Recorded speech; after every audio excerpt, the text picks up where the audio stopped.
There are about 2 weeks until students head into their first day of class. While making sure your children have all the supplies they need to succeed, don't forget a trip to the doctor. Dr. Megan Jensen is a family medicine physician with Dean Clinic, and she joins us now. Thank you for being with us, doctor. Yeah, thank you for having me. All right, so we're about 2 weeks out until school starts. What should parents have at the top of their mind about getting their kids ready health-wise?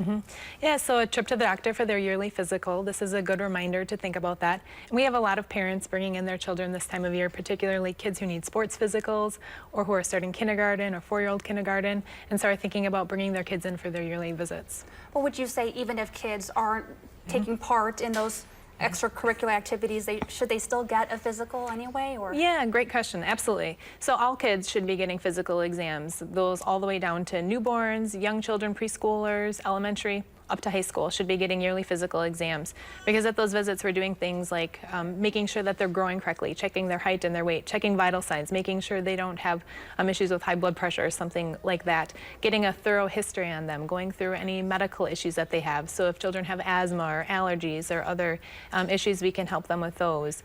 Getting a family history, making sure there's nothing we should be watching out for them, going through any medications that they're taking, getting any forms filled out for school if they need that, and then doing a full exam and making sure that they're healthy and growing well, getting them up to date on immunizations as well. And then speaking of immunizations, I know that's kind of been in the news, you know, year after year, and with Wisconsin, at least last year, showing a slow but steady climb in families that are opting out. I mean, at the same time, we saw measles and mumps come back last year too at the college level. I mean, how important are those vaccinations? Do you absolutely have to get them? Yeah, those are great questions, and probably a whole nother day full of conversation that we could have about. But yeah, absolutely, immunizations are incredibly important. So we all know that they help to prevent illnesses and the complications from illnesses, which can be as severe as death.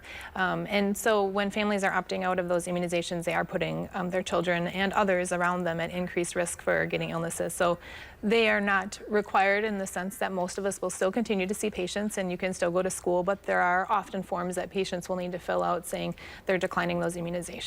So that's another form they have to make sure they get if they're part of that that group. And then, so aside from kind of the medical, the doctor visits, what should parents be doing to get their kids ready in the sense, do you need to start having them go to bed sooner, kind of getting into the routine? How do you do that? Yeah, so summer is the fun time for families, and there often aren't routines, and school year tends to be the opposite. And so starting a couple weeks where we are now to get ready for school again by having earlier bedtimes progressively, regular meal times, making sure kids are getting plenty of sleep. I mean, kids really need to be going to bed pretty early to be getting all the sleep that they need since they're waking up so early in the morning for school.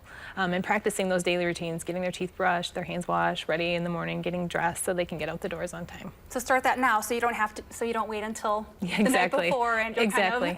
Exactly. All right, well, Dr. Jensen, thank you so much for being with us here this morning. Thank you so much.